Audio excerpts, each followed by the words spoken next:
Jadi kayak saya itu berada dalam suatu lingkup di mana itu banyak potongan tubuh, banyak orang saling bertikai dengan pedang, dengan tombak, bawa kuda, bawa pedang, terus langsung mancung leher, terus lehernya kayak bola. Jadi nggak hanya satu dua, kayak kepala itu ibarat bola banyak gelinding. Jadi kayak perasaan itu kayak campur aduk, sedih.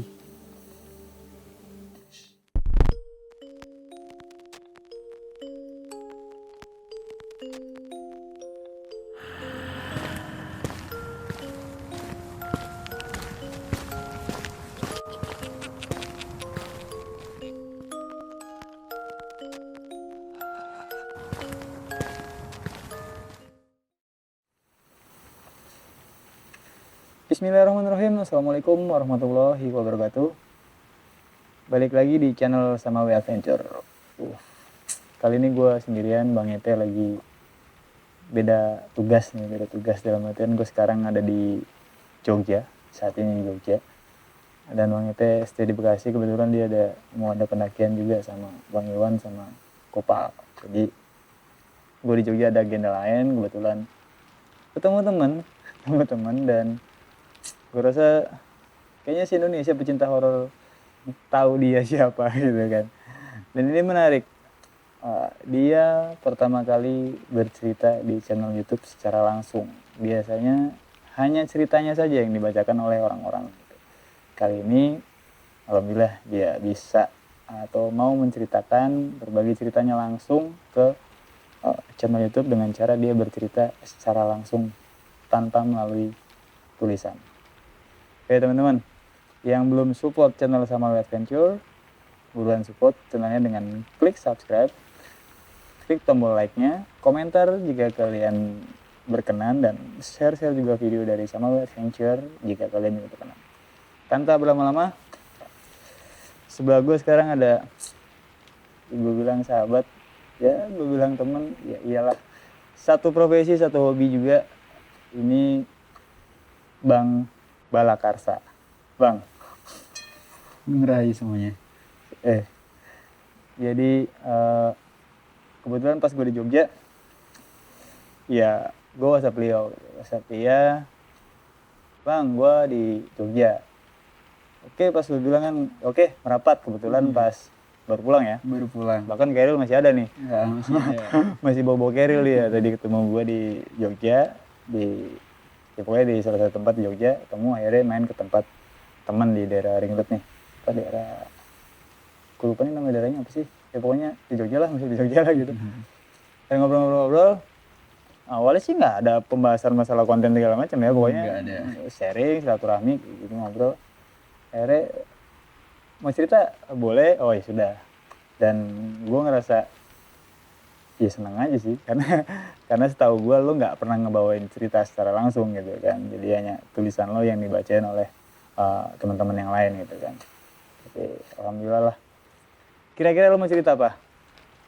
Mungkin cerita yang dirasa banyak pembaca itu merasa ada kata, ini cerita apa sih? Kok seperti nggak nyambung, nggak jelas. Padahal di situ ada satu part lagi yang kemarin saya tulis kan. Jadi part pertama emang kayak cuma sebatas penggambaran. Di part kedua itu ada penjelas, kayak kita mengenalkan sesuatu dulu, baru di part 2-nya itu kita jelaskan makna dari semuanya itu apa. Tapi mungkin ada yang belum paham juga arti dari cerita itu. Nanti kita ulas. Siap. Lebih spesifik, cerita tentang gunung apa?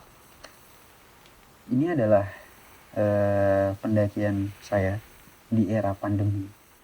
Oke, berarti masih antara dari Februari sampai sekarang ya. Oke. Jadi itu pendakian yang memang benar-benar lalu itu total saya nanjak di sana. Pandemi. itu total bisa itulah. Jadi kayak jari tangan kita itu masih kurang gitu Oke. untuk nyebutin saya ndang di sana. Soalnya benar-benar saya excited dengan Lawu. Karena Lawu itu bagi saya juga rumah juga kan. Oke. Karena Lawu itu beda dengan gunung lain gitu loh. Banyak sejarah dan juga banyak hal-hal yang tidak kita ketahui. Namun itu sangat mendewasakan kita sebagai entah kita seorang pendaki, petualang, ataupun cuma penyintas di alam ini. Tapi itu adalah ujangan yang harus kita tahu di Gunung Lawu. Oke, Lawu. Menarik banget. Pokoknya teman-teman jangan skip ceritanya kalau kalian takut gagal paham sih. Karena di Twitter ya, di Twitter di part 1 dan part 2 dibagi aja, part 1-nya penjelasan, ya sudah bingung ya, jelas bingung karena part 2-nya belum gitu kan.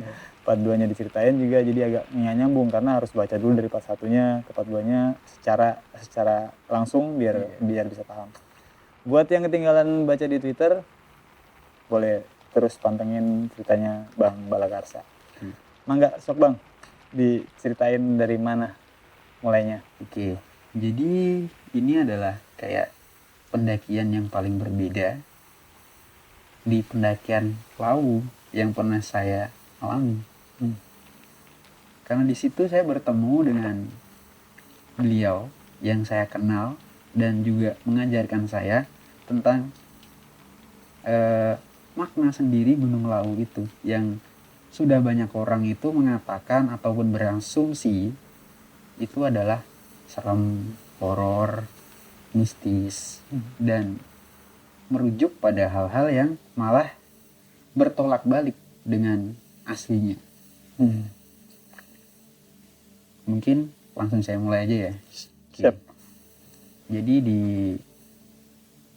fase mungkin beberapa hari kabar Lawu yang saya tahu buka, saya langsung ke sana. Itu baru pendakian pertama. Saya rasa biasa aja gitu loh, seperti Lawu pada umumnya, enak, adem, terus seperti rumah yang langsung menyambut kita dengan ramah gitu. Tapi di pendakian berikutnya, tepatnya itu di pendakian gencar-gencarnya ramai Lawu waktu itu mungkin insiden yang emang saya cukup untuk mendewasakan diri juga.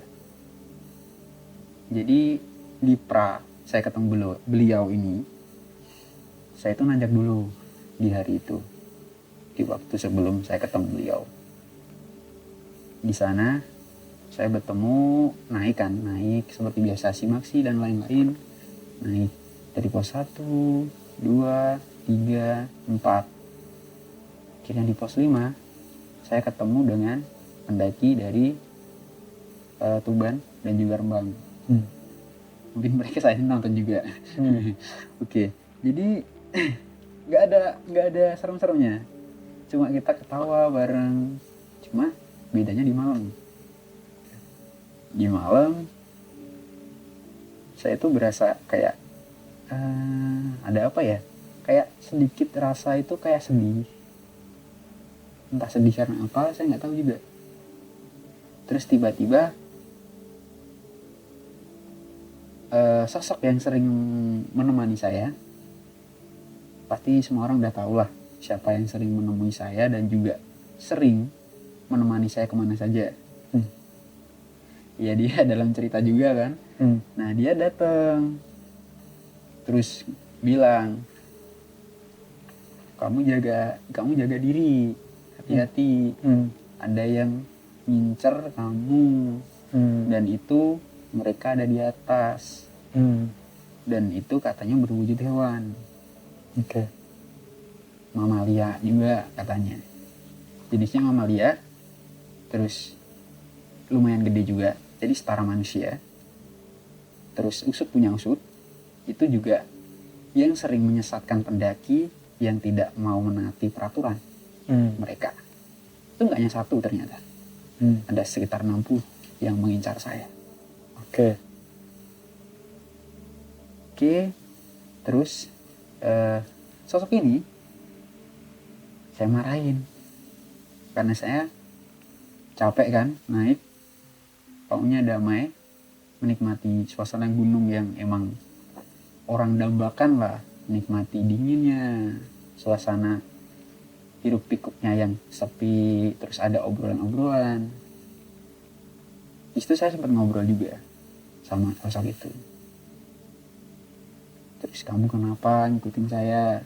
Sudah saya bilang, kamu di rumah aja, nggak usah ngikutin. Kalau perlu balik ke tempatmu dulu. Saya mau menikmati suasana saya sendiri, ngajak sendiri dengan ya kebiasaan saya, seviking gitu. Tapi dia nekat juga. Dari mungkin saya udah ngerasa sih kayak ada beda ya. Kok kita itu nanjak sendiri tapi kayak kita berasa ada yang kayak nguntit, kayak buntutin. Tapi kita nggak tahu buntutnya siapa kan. Nah ternyata dia sosok yang sering menemani saya itu. Saya sudah bilang jangan, tapi nekat. Terus puncaknya itu saya kayak entah dibawa atau apa, nggak tahu juga sih. Soalnya saya kesurupan nggak pernah, jarang. Saya bukan jarang sih, nggak pernah kesurupan kan. Cuma paling sebatas mimpi atau apa. Kalau di Jawa kan mimpi itu entah pertanda buruk atau pertanda baik gitu kan. Jadi kayak saya itu berada dalam suatu lingkup di mana itu banyak potongan tubuh, banyak orang saling bertikai dengan pedang, dengan tombak, bawa kuda, bawa pedang, terus langsung mancung leher, terus lehernya kayak bola. Jadi nggak hanya satu dua, kayak kepala itu ibarat bola banyak gelinding. Jadi kayak perasaan itu kayak campur aduk, sedih. Saya berasa kayak nangis itu kayak nangis, bener-bener nangis. Saya nggak tahu kalau saya nangis, cuma ada yang nepuk. Saya bangun, yang nepuk siapa? Sosok itu. Bangunin, dia udah nangis juga. Jadi dia takut saya kenapa-kenapa. Dia juga katanya udah kayak bentengin kan, kayak dia itu ngelawan salah satu yang mau jahilin saya, tapi dia nggak mampu karena banyak dengan sendiri, dan musuhnya kan sekitar 60. Nggak mungkin lah satu lawan 60. Satu lawan 60 kan nggak mungkin, pasti kalah. Udah, terus ya udah, kamu diam aja di tenda tapi jangan masuk, karena dia kalau wujud aslinya udah kelihatan busuk, sumpah. Saya nggak mau ngatain sosok itu sih, teman saya itu sih, cuma emang bener-bener busuk dan berasa mual. Di luar tenda, jangan masuk. Tuh udah, saya ngaji, terus buka Al-Quran, saya ngaji. Pas saya buka surat apa nggak tahu, yang penting saya ngaji lah gitu. Terus saya play radio juga aneh, tapi enaknya di situ, di pos 5 kita masih bisa play radio kan. Kalau di Lawu, nah itu ngeplay radio, saluran dan juga ceritanya itu sama tentang mimpi itu. Jadi tentang kayak rebutan, kayak apa ya, kayak dia di perang itulah. Perang itu hampir sama ceritanya. Cerita tentang perang di radio itu lah. Di radio sama di mimpi itu hampir kayak berkesinambungan, sama lah, sinkron gitu. Sinkron banget. Aneh juga kan, kok bisa gitu loh. Ada baru hidupin radio di HP, gantungin headset, kok ngeplaynya itu. Padahal barusan baru mimpi itu, kan aneh. Akhirnya ya udahlah, tidur lagi. Subuh bangun, ngajak yang dari Rembang sama dari Tuban itu naik lagi. Nggak ada gangguan sama sekali. Cuma emang pada kayak loyo, kayak udah nggak ada tenaga.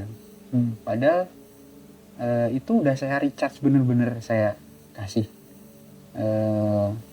saran rehat sebentar, nggak usah terlalu maksain. Total nanjak di Lawu itu berapa?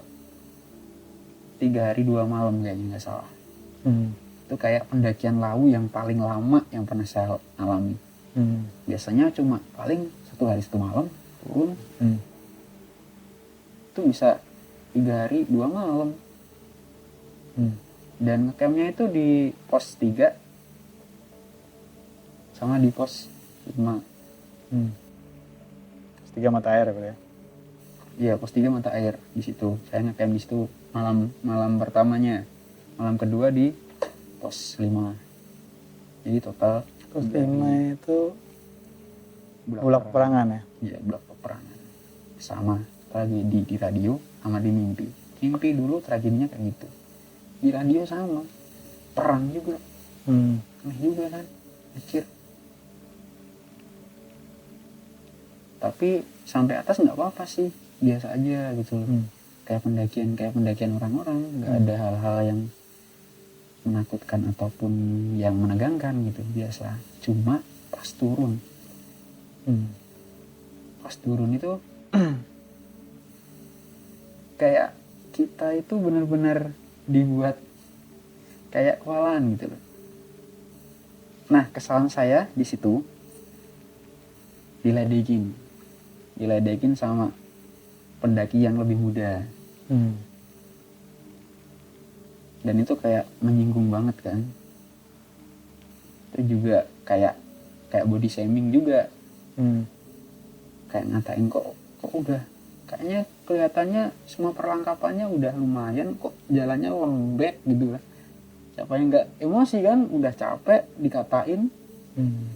Akhirnya ngomong, kalau sampai aku beruntuk ke sikilku, aku bakal leren. Jadi artinya kayak saya tuh nggak bakal istirahat kalau kaki saya belum patah atau putus gitu. Nah, itu langsung kayak dikijabah, langsung kejadian. Jadi kaki saya itu langsung dibuat mati satu. Dan anehnya itu bisa jalan normal kalau jalan mundur. Bayangin aja dari pos 5 sampai BC itu jalan mundur. Rasanya kayak gimana? Nggak lihat jalan sama sekali. Hampir jatuh ke entah kemana, ke lubang yang dalam atau jurang, nggak tahu saya. Itu hampir beberapa kali. Dan itu memang salah saya pribadi karena tidak bisa menjaga lisan. Itu. Dan itu hampir kaki mati rasa 2 minggu. Itu kayak ibaratnya kita kena sumpah serapah kita sendiri, omongan kita sendiri. Nah, itu udah selesai. Di situ pendakian yang sebelum ketemu beliau. Nah, di pas ketemu beliau itu sama juga pendakian dari pos 1 sama. Dari pihak pendakiannya itu sama. Emang saya cetok gitu ya? Iya, cetok. Ya pendakian sana 1, 2, 3, 4, 5 aman-aman aja. Cuma sampai pos 5 saya tuh lupa, jerigen saya ketinggalan di pos 3 air. Habis isi air nggak ke bawah? Iya, lupa di bawah. Nah, ketemulah dengan beliau. Sorry bro, beliau itu siapa sih? Mungkin teman-teman sama Adventure belum tahu. Oke, beliau ini namanya, mohon maaf, Mas Waseso namanya. Nah, Mas Wasis itu siapa? Mas Wasis. Oke, Mas Wasis itu kalau dari tutur beliau, dia itu seperti apa ya? Kayak orang berkelana. Bukan berkelana, itu ke gunung. Salah satu gunung yang ia sukai adalah Lawu. Dia juga menuturkan bahwa dia itu adalah kayak santri, punya darah santrinya itu Kanjeng Sunan Kalijaga. Dimana dari kayak pitutur pinurut ataupun dari cerita-cerita dari nenek moyangnya itu menyaksikan sendiri di era zaman dulu di Lawu gitu ya, jadi banyak. Jadi pas ketemu beliau itu biasa mas, kayak kita itu ketemu orang biasa lah, nggak terlalu tua sih, kayak paruh baya tapi belum terlalu tua. Wujudnya ada memang ya? Ada, asli manusia. Dipegang juga darahnya juga panas, kok kulitnya panas juga. Manusia lah ya. Dan itu ketemu, saya ditawarin, mas kenapa kok bingung gitu lah, kan saya kayak dia bingung. Jadi gen saya kan di pos 3, mau turun lagi ya udah jauh banget kan. Nah, mau naik lagi juga pasti udah malas kan. Nah di situ dia menyodorkan sebuah kayak jerigen, tapi yang jerigen lipat. Terus saya bingung lagi, yuk cari airnya di mana? Kalau pos 3 sama aja dong, ya kan? Cari di pos 3 sama aja. Akhir itu dia ngomong, di sini ada sendang mas. Sendang apa? Saya juga baru ingat, oh ada juga ya sendang itu gitu. Mungkin saya sensor ya karena sendang ini adalah emang nggak boleh dipublikasikan sebenarnya.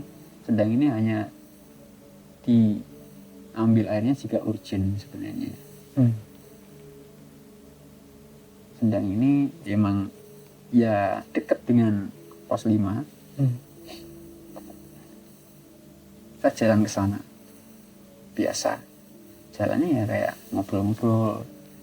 Terus cerita-cerita. Kok bisa jerigennya ketinggalan. Terus namanya siapa, dari mana gitu kan. Ya bertukar anulah. Ibaratnya bertukar identitas lah ya.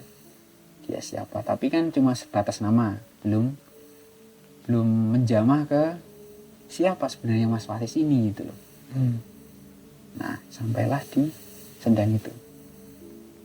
Kan niatnya saya tuh naik ke situ itu kangen sama sesuatu gitulah.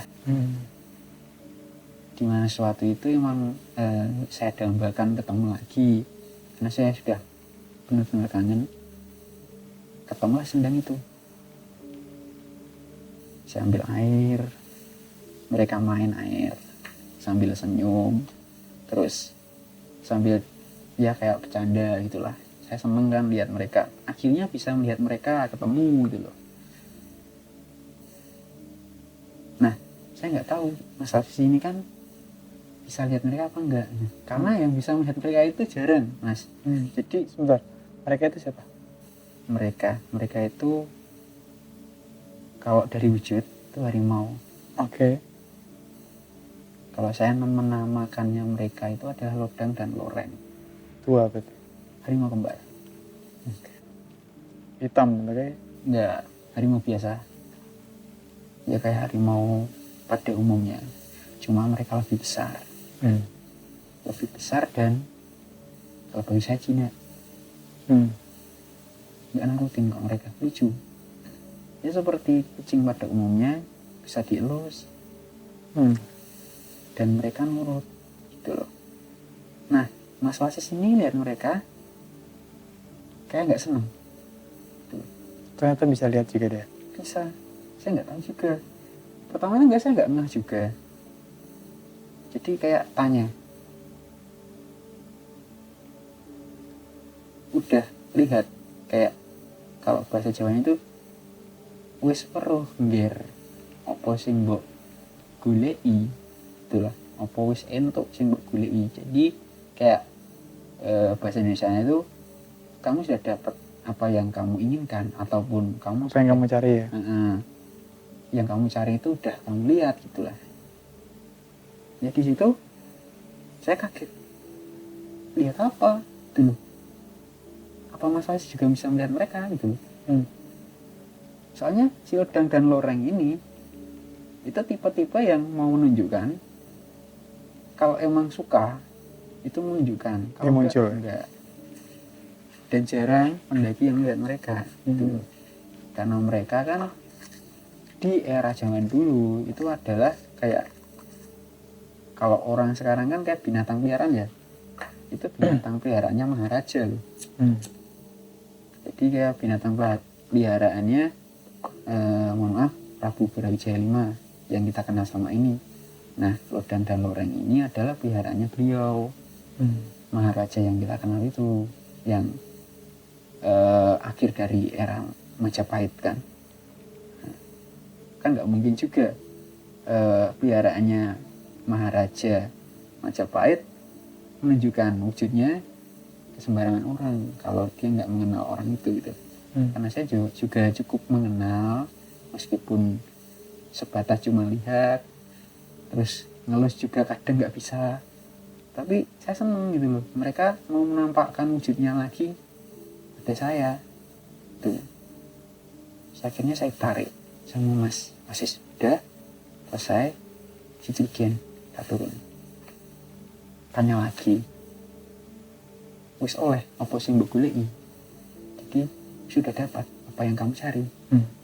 Bingung lagi, yang saya cari itu apa? Kok Mas Wasis bisa bertanya seperti itu? Saya cuma diem. Tiba-tiba kabut, nggak tahu kenapa kabut. Jadi jarak pandang itu nggak nyampe 5 meter, paling cuma 2 jengkal atau 3 jengkal. Pekat banget kabutnya. Saya bawa senter modern LED, nggak bisa nembus Mas, sama sekali nggak bisa nembus. Di tulisan saya juga ada bentuk senternya LED, nggak bisa nembus. Tapi senternya Mas Wasis itu bagai pelita harapan. Senternya cuma senter, tahu senter itu nggak kayak hansip nggak? Oh, yang aluminium. Ada gambar macannya itu loh, tiger itu kan. Itu kayak langsung nyapu kabut. Kabutnya itu langsung kayak hilang. Di senternya itu bisa nembus kabut. Kayak sebuah pelita harapan kan. Di kala senter saya nggak bisa nembus apapun, senternya Mas Wasis bisa. Jalan-jalan perlahan.